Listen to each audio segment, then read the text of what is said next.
ድንገት ከፍተኛ ህመም ተሰማኝ። ከዚያም እግሮቼ ዛሉብኝ። እየወደቅኩ ነበር እና ወለሉ በፍጥነት ቀረበኝ። ነገር ግን መሬት ላይ ስወድቅ አልተሰማኝም። ይልቁንም የመንሳፈፍ ስሜት ተሰማኝ። ልክ የዋና ገንዳ ውስጥ ሆናችሁ በጀርባችሁ ስትንሳፈፉ የሚሰማችሁ አይነት ስሜት። ክብደት አልባ የሆንኩ መሰለኝ። አይኖቼን ለመክፈት ሞከርኩ እና ወደ ታች አየሁ። በዚያ መደብር ወለል ላይ አካሌ ተኝቷል። የብርሃን ዋሻውን ተሻግሬ ስወጣ ከኢየሱስ ጋር ፊት ለፊት ተገጣጠምን። እየጠበቀኝ ነበር። ጠላት ለዘመናት ሊደብቀው የሞከረውን እውነት እነግርሻለሁ አለኝ። ያለ እውነተኛ ፍቅር 90 ዓመታትን ኢየሱስ ሰዎችን ሁሉ እንደሚወድ በቤተ ክርስቲያን እየዘመርኩ በተግባር ግን ጥቁር ሕዝቦችን እንደ እግዚአብሔር ልጆች ሳልቆጥር 90 ዓመታት አለፉ። ኖቬምበር 17 2025 ላይ አንድ ትልቅ ነገር በሕይወቴ ተከሰተ። ጌታ ኢየሱስን ያገኘሁበት ቀን ነበር። ያወቅኩት የመሰለኝ ነገር ሁሉ ተገልብጦ የተለወጠበት ቀን። በሥጋ በሞትኩ ጊዜ ምን እንደተፈጠረ ከመናገሬ በፊት አንድ ነገር እንድትረዱ እፈልጋለሁ። ኢየሱስ ያሳየኝ ነገር ምቹ አልነበረም፣ ለመስማትም ቀላል አልነበረም። በእርግጠኛነት እኔ የጠበቅኩት አልነበረም። እኔ ባደግኩበት መንገድ ካደጋችሁ አሁን የምነግራችሁ ነገር ምቾት ያሳጣችኋል፣ ምናልባትም ሊያናድዳችሁ ይችላል። ነገር ግን ይህ የተወሰነ ፈውስ እንደሚያመጣ ተስፋ አደርጋለሁ። ምክንያቱም ኢየሱስ ያሳየኝ ነገር ማንንም በጥፋተኝነት ስሜት እንዲዋጥ ለማድረግ አልነበረም፣ ነገር ግን ስለ እውነት ነበር። ውድ የሱፐርናቹራል ቻናል ቤተሰቦች፣ ዶሮቲ የተባለች የ90 ዓመት እናት ከ7 ደቂቃ በላይ ለሚሆን ጊዜ ሆስፒታል ውስጥ ሞታ በነበረበት ጊዜ በነፍሷ ከጌታ ጋር ስለነበራት ቆይታ የሰጠችውን አስደናቂ ምስክርነት እንዲህ ተርጉሜ አቅርቤላችኋለሁ። ምስክርነቱን እስከ መጨረሻው ተከታተሉና ለብዙዎች ይደርስ ዘንድ ላይክ እና ሼር አድርጎት። ሱፐርናቹራል ቻናልን ሰብስክራይብ ያላደረጋችሁ ሰብስክራይብ በማድረግ የደወል ምልክቷንም በማብራት እንዲህ አይነት ምስክርነቶችና ታሪኮች በአድራሻችሁ አግኙ። ስሜ ዶሮቲ ሜይ ሄንደርሰን ይባላል። ዕድሜ 90 ዓመት ነው። ከ3 ወራት በፊት ሆስፒታል ውስጥ ሳለው ልቤ መምታቱን አቁሞ ነበር። ለ7 ደቂቃ ከ43 ሰከንድ ያህል ሞቼ ነበር። ዶክተሮቹ ለልጅ ልጄ ሊያደርጉት የሚችሉት ምንም ነገር እንደሌለ ነገሯት። ሕይወቷ አልፏል ለማለት ጨርቁን በፊቴ ላይ ለመሸፈንና የሞትኩበትን ሰዓት ለመመዝገብ እየተዘጋጁ ነበር። ነገር ግን እኔ በዚያ የሆስፒታል ክፍል ውስጥ አልነበርኩም፣ ሌላ ቦታ ነበርኩ። ከኢየሱስ ክርስቶስ ጋር ፊት ለፊት ቆመን ነበር። ስለ ዘረኝነትና ስለ ጥቁር ሕዝቦች ያሳየኝ ነገር እጅግ አስደንጋጭ ነበር። በሕይወቴ ሙሉ ካመንኩት ነገር ሁሉ ጋር ይጋጫል። ጆርጂያ ውስጥ እያደግኩ ከተማርኩት ነገር ሁሉ ጋር፣ ቤተ ክርስቲያን ትክክል ነው ብላ ከነገረችኝ ነገር ሁሉ ጋር አይስማማም። የ6 ዓመት ልጅ ሳለሁ ከእናቴ ጋር ወደ ከተማ መሃል ስንጓዝ አስታውሳለሁ። የእኔ እኩያ የሆነች አንዲት ትንሽ ጥቁር ሴት ልጅ ከእናቷ ጋር በዚያ የእግር መንገድ ላይ ትጓዝ ነበር። ምን እንደተፈጠረ ታውቃላችሁ? ጥቁሯ ሴት ከልጇ ጋር መንገድ ለቀቁልንና ከእግር መንገዱ ወርደው ወደ መኪናው መንገድ ገቡና ቅድሚያ ሰጥተውን እኛ መጀመሪያ እንድንሻገር አደረጉ። እናቴ ግን እዚያ እንደሌሉ ሁሉ ባላየ አለፈቻቸው። በዚያው ምሽት ስለ ጉዳዩ እናቴን ጠየቅኳት። ያቺ ሴት ለምን ወደ መኪናው መንገድ መውረድ አስፈለጋት አልኳት። እናቴም የምትሠራውን ሥራ አቆመችና በጣም አየችኝ።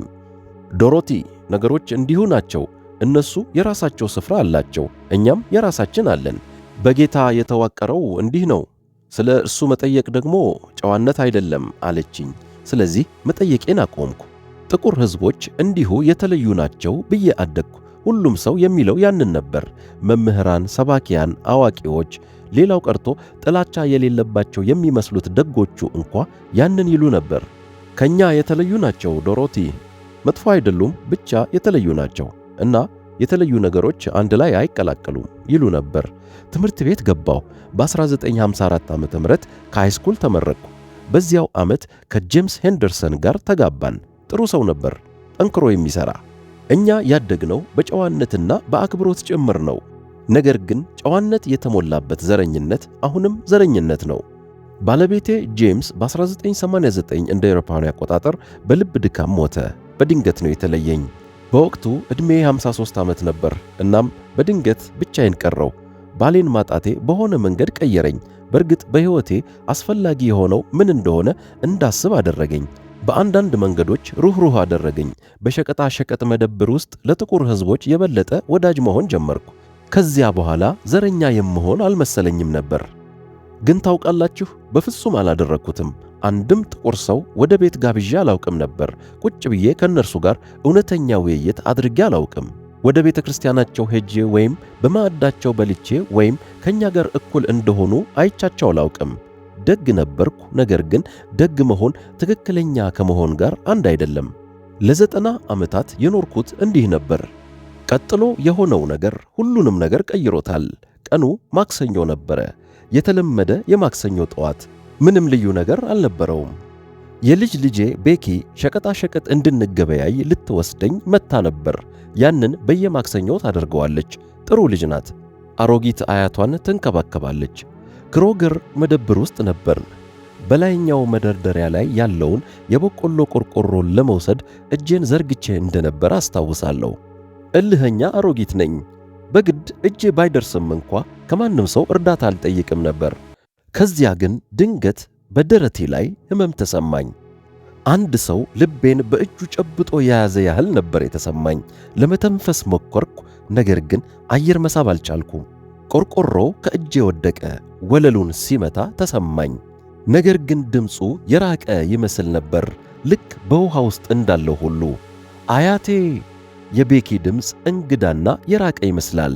እግሮቼ ዛሉብኝ። እየወደቅኩ ነበር እና ወለሉ በፍጥነት ቀረበኝ። ነገር ግን መሬት ላይ ስወድቅ አልተሰማኝም። ይልቁንም የመንሳፈፍ ስሜት ተሰማኝ። ልክ የዋና ገንዳ ውስጥ ሆናችሁ በጀርባችሁ ስትንሳፈፉ እንደሚሰማችሁ አይነት። ክብደት አልባ የሆንኩ መሰለኝ። ዓይኖቼን ከፈትኩ፣ ቢያንስ የከፈትኩ መሰለኝ እና ወደ ታች አየሁ፣ ወደ ራሴ አካል። በዚያ መደብር ወለል ላይ አካሌ ተኝቷል። ቤኪ ለእርዳታ እየጮኸች ነው። ሌሎች ሰዎች እየሮጡ መጡ። አንዱ ስልኩን አውጥቶ ወደ 911 መደወል ጀመረ። እኔ ደግሞ ከዚህ ሁሉ በላይ ተንሳፈፌ ልክ ፊልም እንደሚያይ ሰው እመለከት ነበር።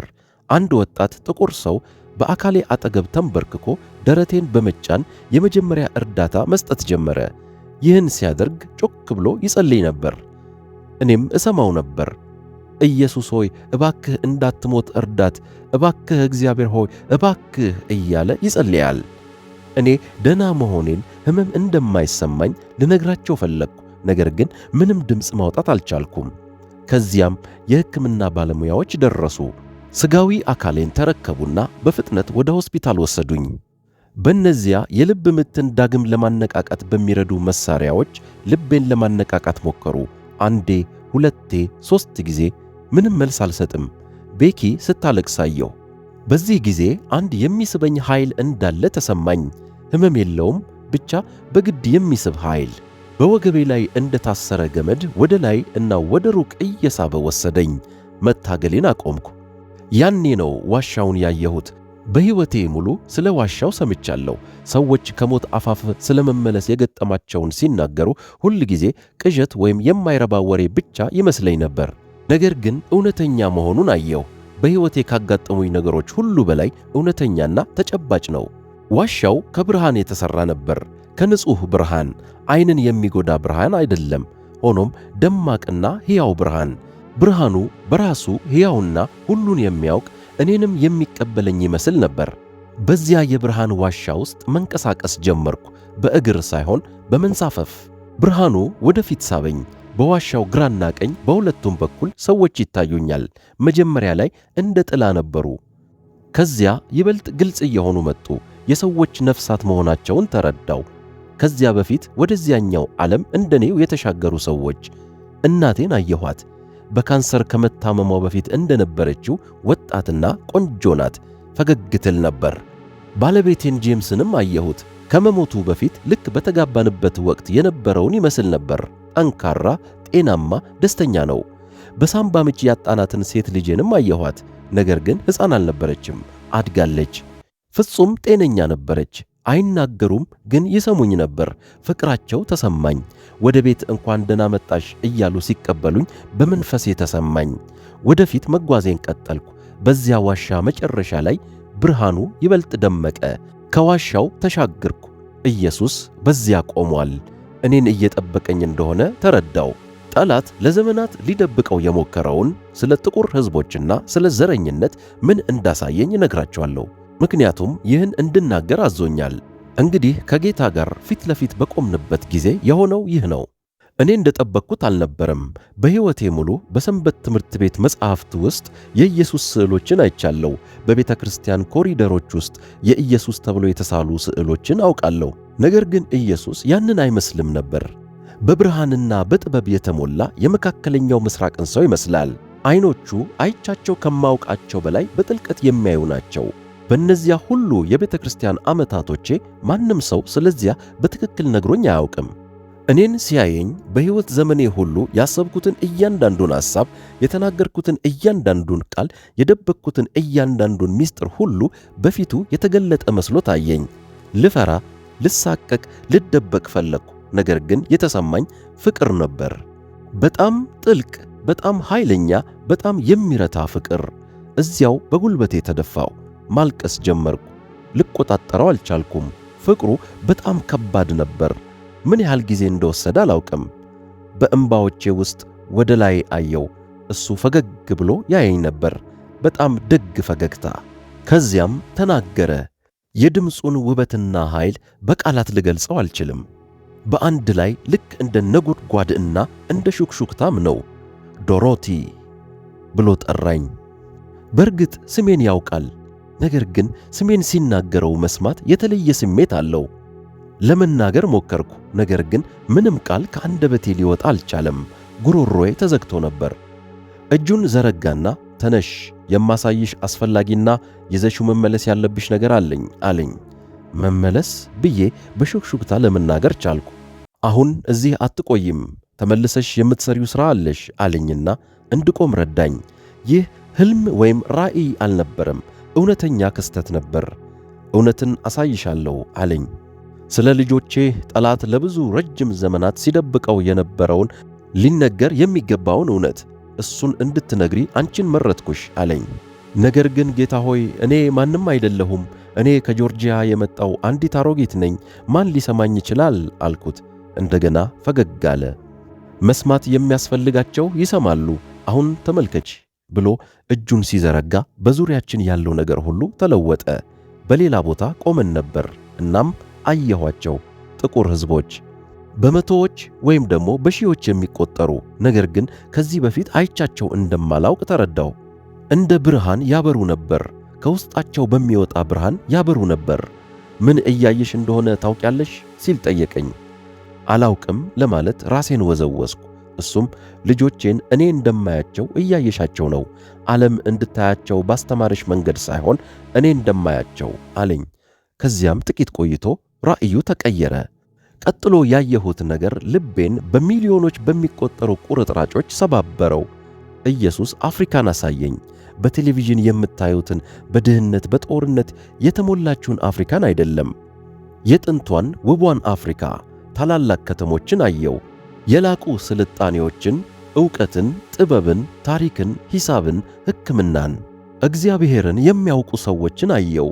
ከእርሱ ጋር የሚጓዙ ድምፁን የሚሰሙ እነሱ የኔ ነበሩ አለኝ ኢየሱስ። ሚስዮናውያን በዚያ አህጉር ላይ እግራቸውን ከመጫናቸው ረጅም ጊዜ በፊት የኔ ነበሩ።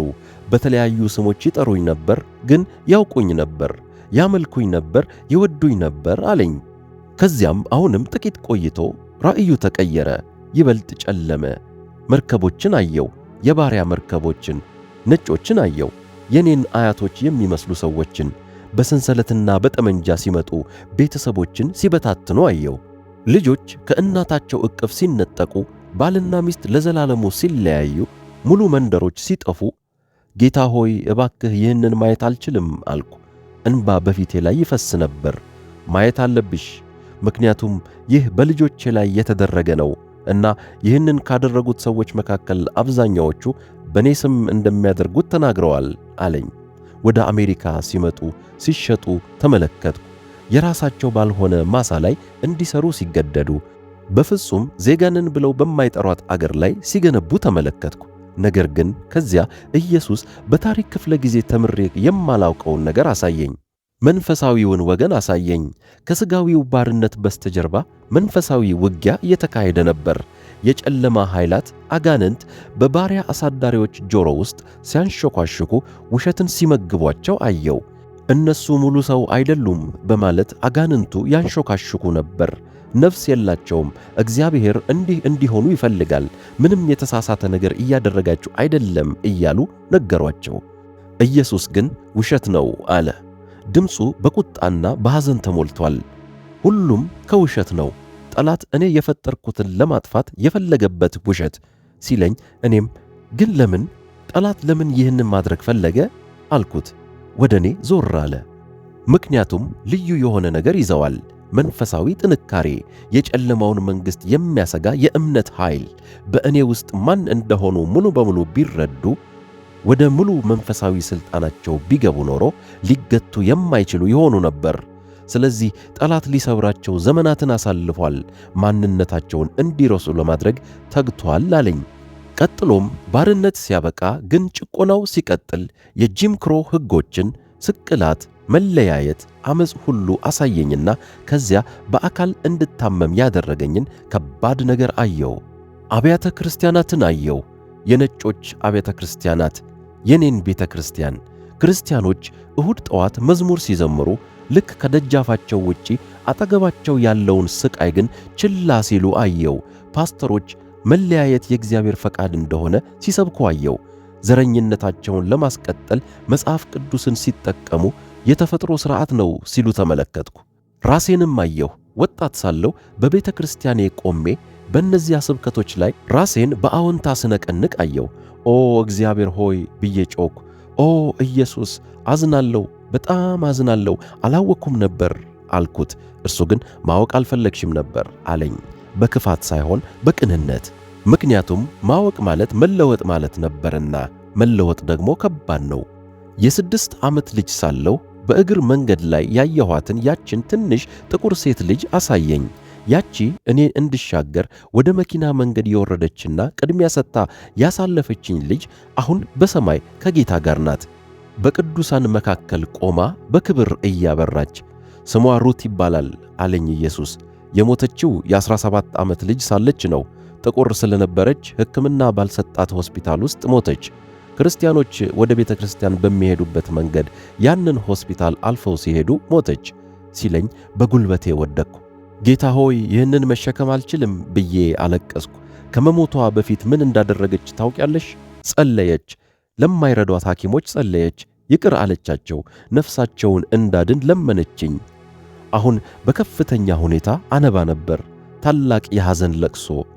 እኔ እየነገርኩሽ ያለሁት ስለ እንደዚህ አይነት እምነት ነው ሲል ኢየሱስ ቀጠለ። የተገፉ ልጆቼ ለዘመናት ያሳዩት አይነት እምነት በእኔ ስም ተደብድበዋል፣ በመስቀሎች ተሰቅለዋል። ከሌሎች አማኞች ጋር አብረው ማምለክ ብቁ እንዳልሆኑ ተነግሯቸዋል። ነገር ግን አሁንም እምነታቸውን ጠብቀዋል። አሁንም መጸለያቸውን ቀጥለዋል። አሁንም ማመናቸውን ቀጥለዋል አለኝ።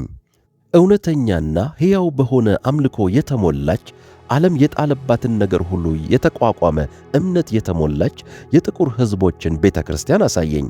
ሌሎች አብያተ ክርስቲያናት ለተመቻቸው ሰዎች የተመቸ ስብከት ሲሰብኩ፣ የጥቁር ሕዝቦች ቤተ ክርስቲያን እውነተኛውን እምነት ሕያው አድርጋ ትጠብቅ ነበር። ምርኮኞችን ስለ መፍታት፣ ጠላቶችን ስለ መውደድ፣ ስለ ይቅርታና ምሕረት ያስተማርኩትን ያስታውሱ ነበር። ሁሉም ሰው ሲረሳ እነርሱ ያስታውሱ ነበር ሲል ነገረኝ። በሰማይ ያየሁት ነገር ስለ ዘር የተማርኩትን ውሸት ሁሉ ከውስጤ አጠፋው። እኔ ያየሁትን ስታዩ ኢየሱስ ስለ ጥቁር ልጆቹና በመንግሥቱ ስላላቸው ቦታ የተናገረውን ስትሰሙ ይለውጣችኋል፣ ሊለውጣችሁም ይገባል። ምክንያቱም እውነትን ካያችሁ በኋላ ከልባችሁ ማጥፋት አትችሉም። አንዴ ካወቃችሁ በእርሱ ለምታደርጉት ነገር ተጠያቂ ናችሁ። ቤተ ክርስቲያን ለዘመናት ስትሳሳት የነበረውን ኢየሱስ አሳየኝ። በሰማይ ቆመን ነበር፣ በእውነተኛው ሰማይ። ሰማይ እኔ ካሉኝ ቃላት በላይ እጅግ የተዋበ ነው። የተከፋፈለ ነገር አልነበረም። የነጮች ክፍልና የጥቁሮች ክፍል የሚባል ነገር የለም። የተለያዩ መንደሮች የሉም። የመለያያ መስመሮች ወይም ድንበሮች የሉም። እያንዳንዱ ቀለም፣ የእያንዳንዱ አገር ዜጋ፣ እያንዳንዱ ነገድ፣ ሁሉም በአንድ ላይ ነው። ሁሉም በአንድነት እግዚአብሔርን ያመልካሉ። ሁሉም በአንድ ላይ ቆመዋል። እስያውያን አማኞች ከስፓኒክ አማኞች አጠገብ፣ አፍሪካውያን ከአውሮፓውያን ከአሜሪካውያን ተወላጆች አጠገብ ሁሉም አንድ ቤተሰብ ናቸው። የአምልኳቸው ድምፅ የተዋሃደ ነው። ጌታ ሆይ ማረን። ሰምቼው ከማውቀው ቆንጆ ድምፅ ሁሉ ይልቅ በሚሊዮኖች እጥፍ የተባዛ ያህል ያማረ ነበር። ኢየሱስ እንዲህ አለኝ፣ እኔ የሞትኩት ለዚህ ነበር። አንድነት በልዩነት ውስጥ ብዙ የተለያዩ ፊቶች ያሉት አንድ ቤተሰብ፣ እያንዳንዱ ውድ፣ እያንዳንዱ አስፈላጊ። በታሪክ ውስጥ የነበሩ ጥቁር ቅዱሳንን አየው። ፊታቸው በክብር የሚያበራ ስፍር ቁጥር የሌላቸው ብዙዎች ነበሩ። ምንም ውጥረት የለም፣ ምንም መለያየት የለም፣ ምንም መራራ ትዝታ የለም፣ ፍቅር ብቻ። በምድር ላይ ለምን እንደዚህ አይሆኑም ስል ጠየቅኩት። በእንባዎቼ መካከል የኢየሱስ ፊት አዘነ። ምክንያቱም መለያየትን ይመርጣሉ።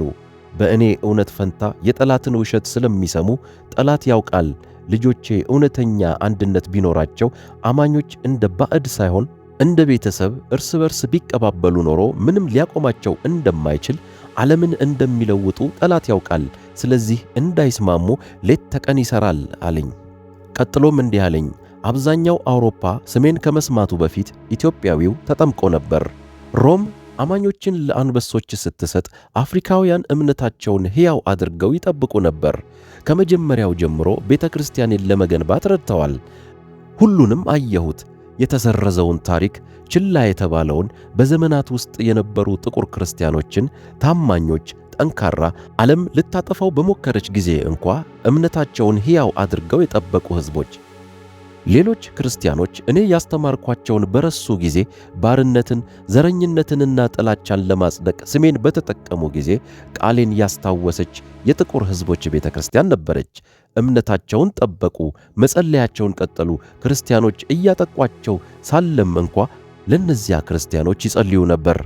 ልክ እኔ እንዳስተማርኳቸው ጠላቶቻቸውን ይወዱ ነበር እያለ ጌታ ይህን ሁሉ ሲነግረኝ ማየት እስኪሳነኝ ድረስ በጣም አነባ ነበር።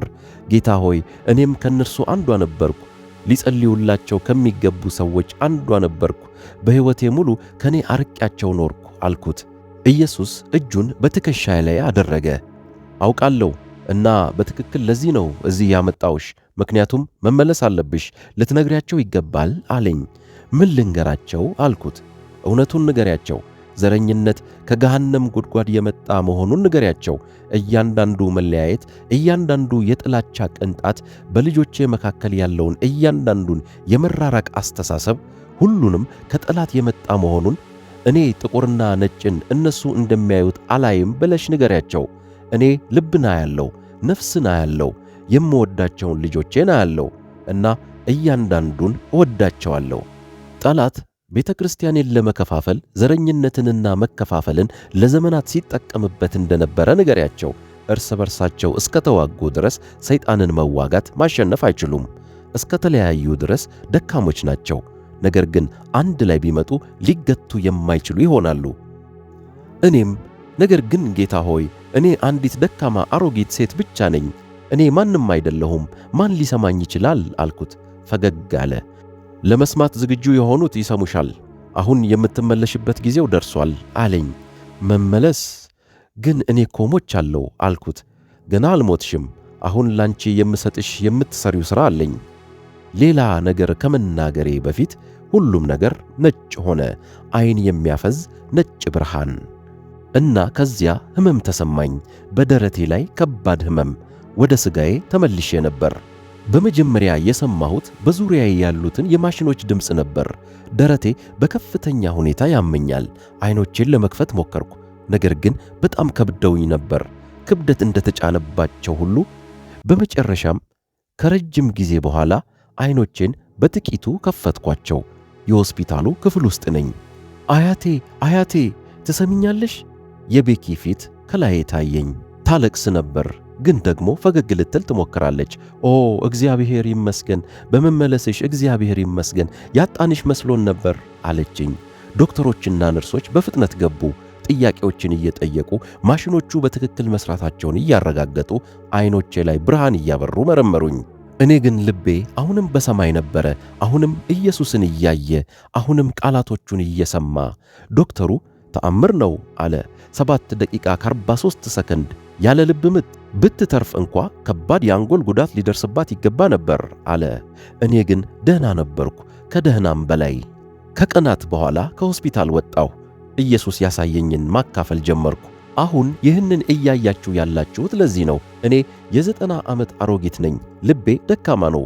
ዶክተሮቹ ሌላ 1 ወር የሚሞላ ጊዜ ላይኖረኝ እንደሚችል ነግረውኛል። እኔ ግን ሰላም ነኝ፣ ምክንያቱም ኢየሱስ እንድሠራ የነገረኝን ሥራ እያደረግኩ ነው። እንግዲህ ለእናንተ እንዳካፍል የሰጠኝ መልእክት ይኸው ነው። ወንድሞቼና እህቶቼ ተሳስተን ነበር፣ በቀላሉ ተሳስተን ነበር። ዘረኝነት ፖለቲካ ብቻ አይደለም፣ ታሪክ ብቻ አይደለም፣ ኀጢአትም ነው።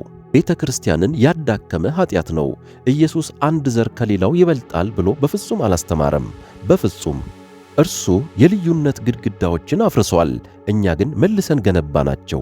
እግዚአብሔር የፈጠረውን ውብ ልዩነት ወስደን ወደ ጥላቻና የፍርሃት ምክንያት ቀየርነው።